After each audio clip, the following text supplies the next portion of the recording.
Recently, I said that my interest in Marvel had been lost. It was fading. Not anymore with Loki. So, Loki, this is a new TV series from Marvel. They've been pumping them out. They've been consistent with them, month or two off, and then we get a new series. And right off the bat, this is the best series they've made, and this is the best thing they've released since Spider-Man Far From Home. And I'd actually been hesitant to watch this because of what they brought out recently, I didn't really enjoy Black Widow, and the two TV shows have been meh. They've been okay at times, but not great. So I sort of left this one on the side. People were just saying that it's good and, it's worth watching. I just thought, I'll get round to it at some point. But obviously, I want to review it for you guys. So I just sort of binged it. Well, I binged all 6 episodes in the past day. And wow, I should have been watching sooner. So the premise of Loki is it's following Loki from Avengers Endgame, who was 2012 Loki, so an older version of Loki that we used to know. He, of course, gets the Tesseract and escapes. Now, this wasn't meant to happen because ultimately, in that timeline, Loki is meant to die at the hands of Thanos. So an organization called the TVA, Time Variance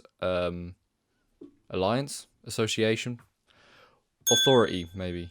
Yeah, one of those A's. They get involved and say, listen, that wasn't meant to happen. You've broken the timeline. You're coming with us. And here, as a viewer and for Loki, we discover that there is a timeline and it is fixed in place and it's not meant to be broken. And the TVA are the authority that, makes sure everything stays in place, stays in its lane, and doesn't branch out, otherwise you cause issues that can span into multiverses. Now, originally I didn't know this is where they were going to go with the show, the idea of multiverses. Obviously, we know that it is a thing that is upcoming in Marvel with Doctor Strange, the Multiverse of Madness, or in the Multiverse of Madness. And then you've got the Spider-Man movie, which is rumoured to have, several Spider-Men in it.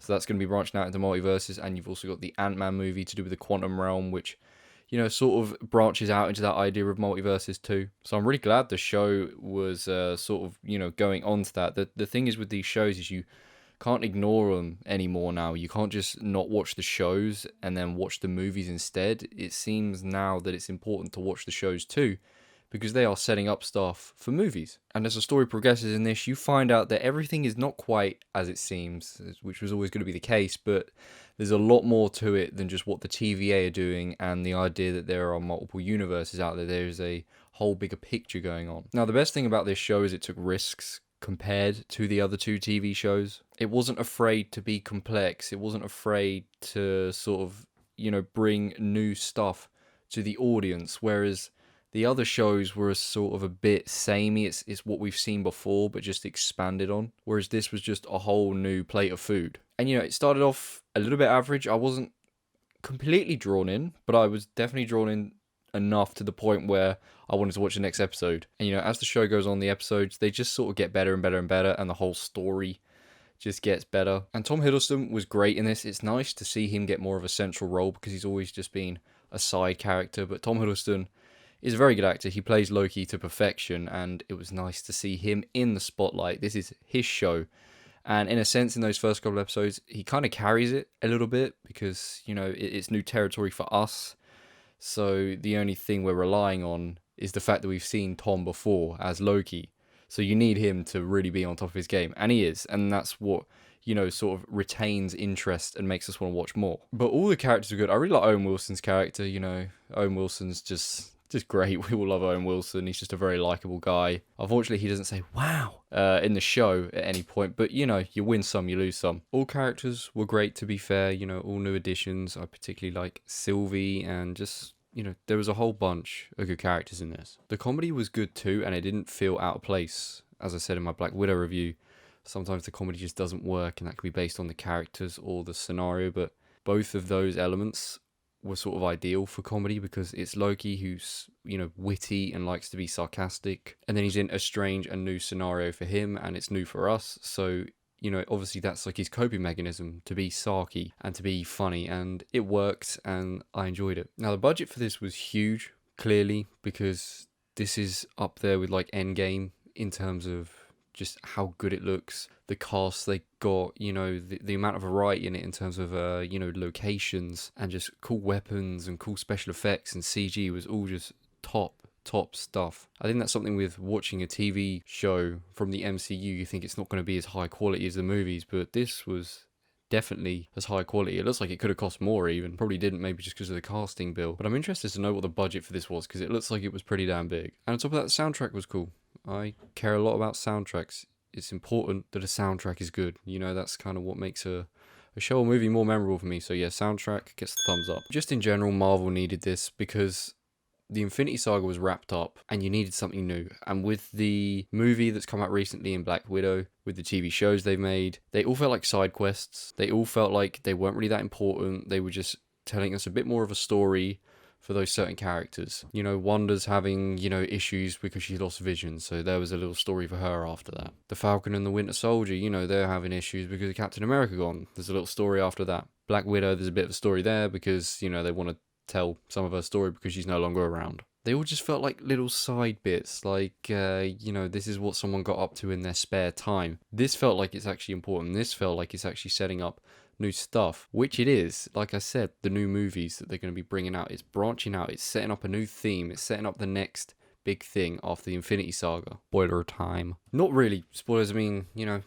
of course, if you're watching this, I imagine you have watched the show, but these are just a few little details about what happens at the end. So obviously, Loki and Sylvie, they find this guy called He Who Remains, who is supposedly Kang the Conqueror. He's sort of the next big thing. He's sort of bigger than Thanos. He's a big villain. He's an important dude. And of course, he pitches to them that there's several versions of himself, of course, in these other multiverses. And this version of He Who Remains has created order by making sure timelines don't branch out. And he warns Loki and Sylvie that killing him will cause a whole lot of bad things to happen. It will cause just another multiversal war, which there used to be before. Now, because Sylvie is hellbent on revenge, she sends Loki back to the TVA and kills He Who Remains. When Loki goes back to the TVA, he goes up to Owen Wilson's character, he starts talking to him, and Owen Wilson's character doesn't recognize him, so that of course begs the question, has he been sent back into another multiverse? Or is it because of the actions she's just committed that Loki has actually gone back to the place he was originally, but now everything's changed? You know, the timeline has been rewritten. Because of course, when Loki gets back, there's no longer statues of the Timekeepers, who weren't even real.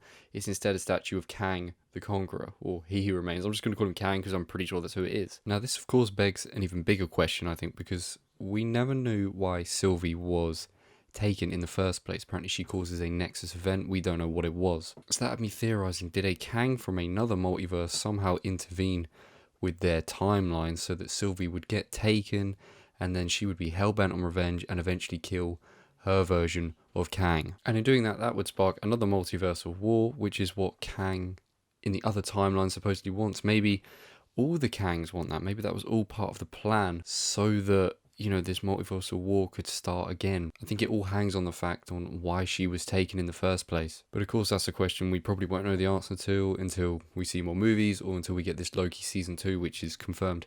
At the end of this season, it's shown a little bit in the credits that there's just going to be another season 2, which is where Loki will return, because supposedly he won't make it into the movies because he's trapped in his own sort of segment right now, and all the other heroes won't know why things are going wrong when they start going wrong. For me, this show did the right thing. It gave us something grand, something new, something fresh. You got us asking questions and theorizing and wanting more, and you know, everyone right now is sort of thinking, what's next? You know, why was this a certain way? And on top of that, it's put our heroes in a very serious situation with a new enemy, and it's not just, you know, a physical being that's the problem. It's the fact that everything is going to go out of control. Timelines, you know, all these multiple universes, it's going to cause another multiversal war, which I can't wait to see more of. We all want to see what that looks like on the big screen because, you know, Kang said that had happened in the past, so now we're going to see another version of it. It could of course be the same version, you never know, the timeline's messed up. Maybe this is the original war and it's taking place now, who knows. Overall, this show, really good. Best thing Marvel have done since Far From Home. Need more TV shows to be like this. If anything, just stick with this theme that they're going for. I like what they've done here. I don't think there's any other TV shows rumoured, so I look forward to seeing, you know, how this story develops into the movies and into more TV shows. Overall, give the show an 8 out of 10, but, you know, those last few episodes were so solid, and, you know, this show just deserves a high rating based on the fact that it's sort of reinvigorated the MCU. Especially for me, my interest is peaked right now and I just want more. So, you know, fair play to them. Thank you all very much for watching. I hope you enjoyed. I hope you enjoyed the show as well. If you've seen it, let me know what you think about it. If you've got any theories, let me know. And I'll see all of you in the next one.